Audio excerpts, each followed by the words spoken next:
Kembali bersama kami di NTV Prime, pemirsa. Tersangka kasus fitnah dugaan ijazah palsu Jokowi Roy Suryo menggugat pasal-pasal mengenai pencemaran nama baik dan fitnah ke Mahkamah Konstitusi. Roy menggugat bersama dua tersangka lain, Rismon Sianipar dan T. Fauzia Tiasuma. Niat mereka dengan dihapusnya pasal pencemaran nama baik dan fitnah, tak ada lagi warga yang dikriminalisasi saat menyatakan pendapatnya. Roy Suryo CS juga mengklaim jika gugatan mereka dikabulkan oleh Mahkamah Konstitusi, hikmahnya bisa dirasakan langsung oleh masyarakat. 6 pasal yang digugat disebut para pelapor sebagai alat yang kerap digunakan untuk memidanakan seseorang. Jadi kami ini tidak hanya memikirkan diri kami sendiri. Kami mengajukan uji materi ke MK ini adalah demi seluruh rakyat Indonesia agar tidak ada lagi nanti yang dikriminalisasi. Jadi artinya kita ini juga insya Allah ya kita tidak berjuang sendirian, kami tidak, tapi kami bersama-sama dengan rakyat Indonesia. Hikmahnya nanti akan diterima oleh rakyat Indonesia, tidak ada orang yang kemudian ditersangkakan atau mudah dipidana dengan pasal-pasal yang baru 433, 434 atau di Undang-Undang ITE 27 pasal 28. Benarkah dampak gugatan terhadap pasal tentang pencemaran nama baik atau fitnah akan dirasakan masyarakat? Kita akan bahas bersama narasumber yang sudah tersambung melalui sambungan Zoom, pemirsa. Ada kuasa hukum Jokowi, Firman Pangaribuan, dan nanti juga kita akan tersambung dengan kuasa hukum Roy Suryo CS, Refli Harun. Kita sapa dulu Pak Firman, selamat sore. Selamat sore, Mbak. Ya, Pak Firman, silakan dong tanggapan Anda terkait 6 pasal yang digugat pihak Roy Suryo CS ke MK yang katanya hal ini dilakukan untuk bisa meminimalisir kriminalisasi. Ya, jadi selamat sore semuanya, pemirsa. Jadi saya pikir ya jika ada masyarakat ingin mencoba menguji ya suatu konstitusi di MK ya kita persilahkan. Namun menurut hemat kami terkait dengan apa yang dilaporkan oleh Bapak di Polda Metro Jaya, menurut hemat kami sih terus akan berlanjut karena apa yang mereka sampaikan itu menurut pemahaman kami berbeda ya. Jadi kalau bicara mereka, saya dengar di beberapa media itu sedang mencoba untuk mencari norma baru dan sebagainya. Sebenarnya apa yang mereka ajukan MK itu sebenarnya sudah ada norma-normanya. Dan saya pikir itu ya boleh-boleh saja. Ya, tadi saya juga dengar di dalam pemaparan di depan tadi, baik untuk sekarang, baik untuk nanti dan sebagainya gitu kan. Saya pikir itu upaya-upaya mereka untuk artinya ya, ini dalam pemahaman saya, mereka sudah tahu bahwa mereka memang melanggar undang-undang itu. Dan oleh karena itu mereka mencoba untuk mencari hal-hal untuk bagaimana bisa melakukan upaya-upaya untuk bisa menghindari dari menjadi pidananya. Saya rasa sih sementara itu. Ya, tapi kalau Anda lihat dampaknya jika memang gugatan ini nanti ke depannya dikabulkan oleh MK seperti apa, Pak Firman? Memperkuat demokrasi atau justru nanti membuka babak baru, polemik baru gitu? Ya, jadi kan tentu kan semua orang itu kan harus juga dihargai harkat dan martabatnya. Kami kok melihatnya hal ini tentu sudah dipikirkan dengan matang oleh pembuat undang-undang seperti itu. Apalagi pasal-pasal yang disampaikan itu juga sudah beberapa kali diuji. Ya seperti itu, dan menurut hemat kami terakhir pun rakyat pun masih menginginkan adanya pasal-pasal tersebut, fitnah dan pencemaran nama baik itu masih ada. Makanya di KUHP baru itu ada pasal 433, 434 itu yang juga digunakan kalau nggak salah ya digunakan oleh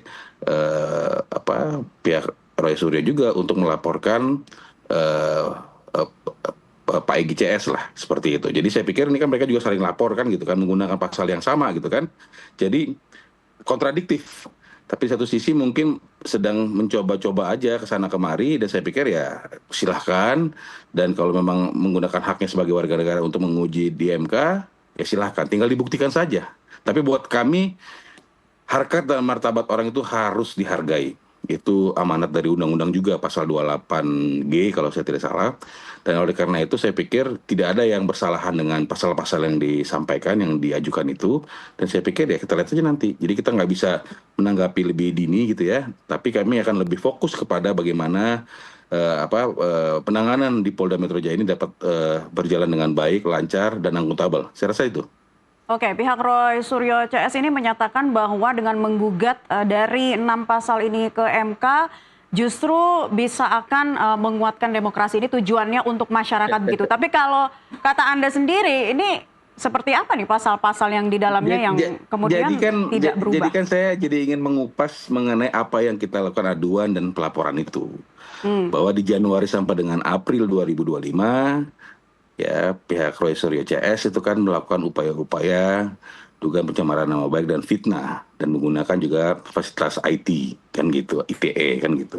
Dan oleh karena itu kita membuat laporan itu di Polda Metro Jaya dan kami sudah menyampaikan seluruh bukti-bukti terkait.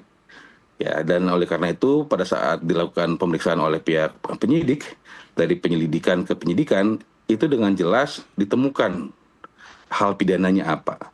Kemudian lebih lanjut lagi, pihak penyidik melakukan penggalian lebih dalam dan sebagainya, ditemukan siapa yang menjadi tersangka terhadap dugaan pidana ini seperti itu. Dan mereka juga mengajukan adanya gelar khusus kemarin. Pasca gelar khusus segala macam itu, mereka mengajukan adanya ahli dan saksi fakta yang menguntungkan mereka. Pihak penyidik melalui Krimum Polda Metro Jaya menyampaikan tidak mempengaruhi apapun dan status mereka sebagai tersangka tetap menjadi tersangka.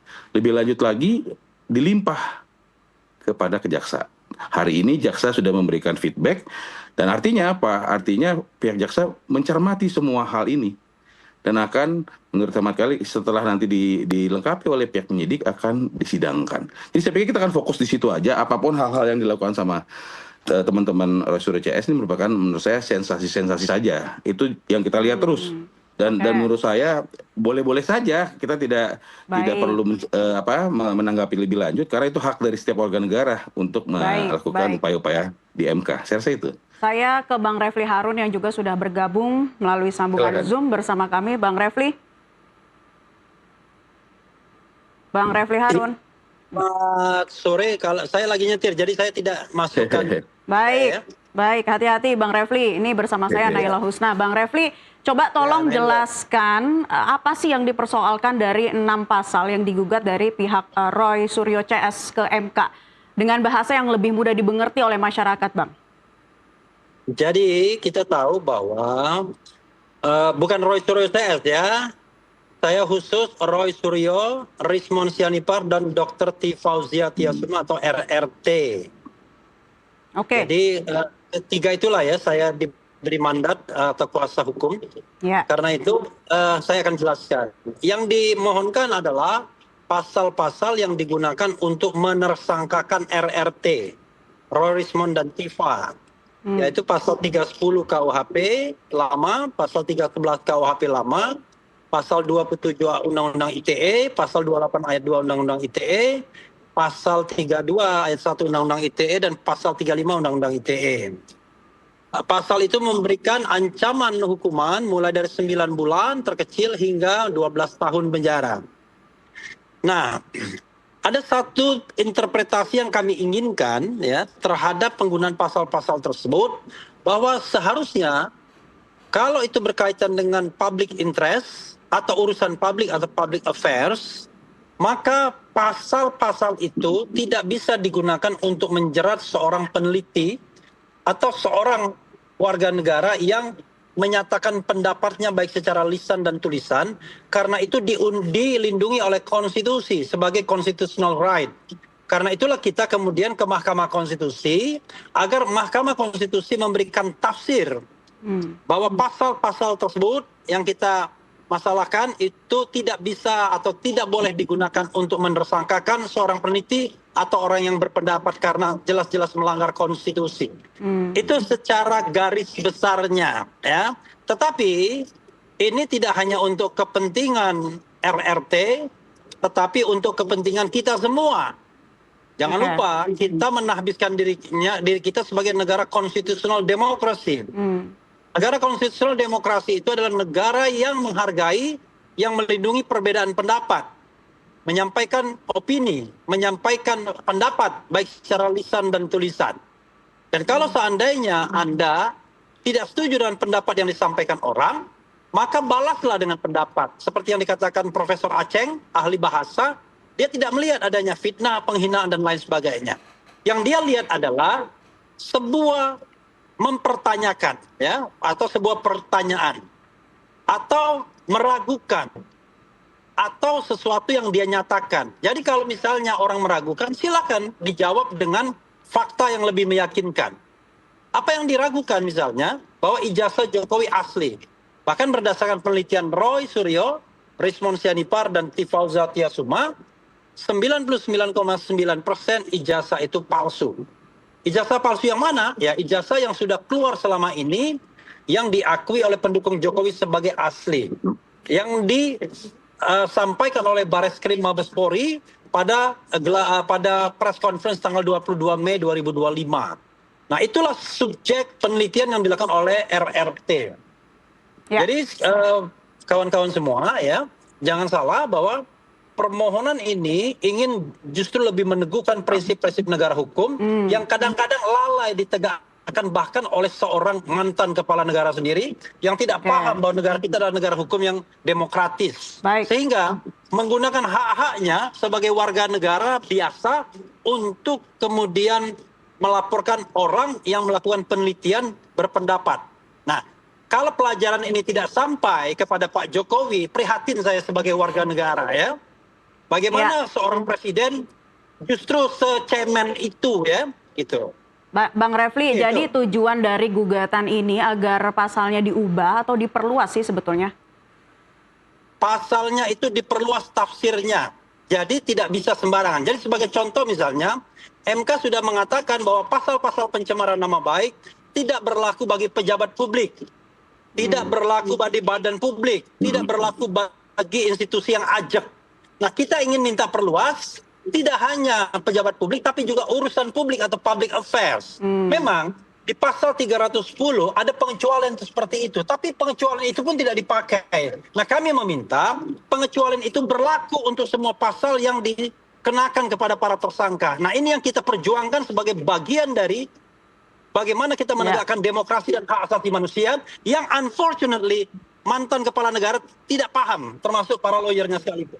Baik, ke Pak Firman tanggapan Anda bahwa tadi Bang Refli menjelaskan memang kebutuhan untuk menggugat pasal-pasal ini ke MK itu adalah untuk tujuan publik, ya bukan hanya semata terkait dengan kasus ini. Tanggapan Anda?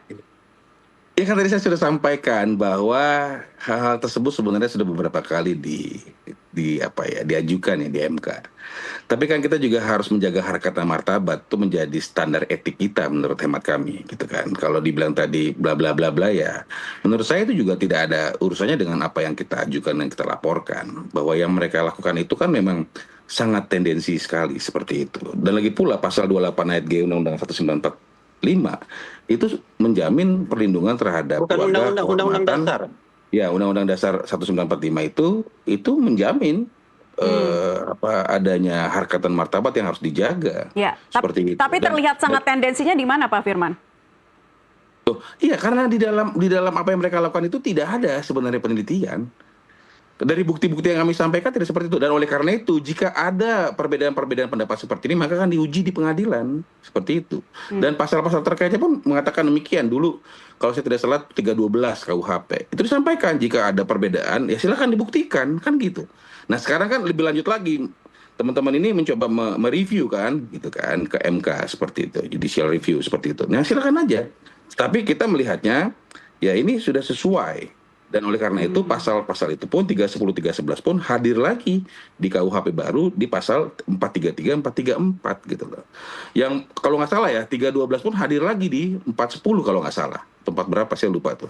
Bahwa memang ketika ada perbedaan suatu pendapat, maka diuji di pengadilan seperti itu. Dan saya pikir itu menjadi suatu konsekuensi logis dan harus kita juga secara fair jangan menghina atau mencemarkan nama baik dan atau menjatuhkan martabat orang lain. Saya pikir itu menjadi standar etik. Jadi kalau ini ternyata dan sebagainya kita berandai-andai gitu ya. Berarti semua orang akan chaos nanti. Tuduh-tuduh aja dengan dasar-dasar kita kayak curiga nih. Kayaknya kita pengen neliti deh. Padahal dia tahu, dan oleh karena itu malah menurut hemat kami, pasal 28 ayat G Undang-Undang 1945 itu malah dilanggar. Jadi saya pikir ini sudah sesuai, dan kita tinggal fokus aja di dalam laporan apa yang disampaikan oleh Pak Jokowi, dan kita akan fokus ke sana. Saya rasa itu sih, Mbak. Oke, termasuk juga nanti kita akan bahas lagi bagaimana perjalanan rentetan episode dari dugaan ijazah palsu dari Jokowi ya. Usai jeda azan maghrib berikut ini para narasumber kami akan kembali untuk Anda pemirsa sesaat lagi.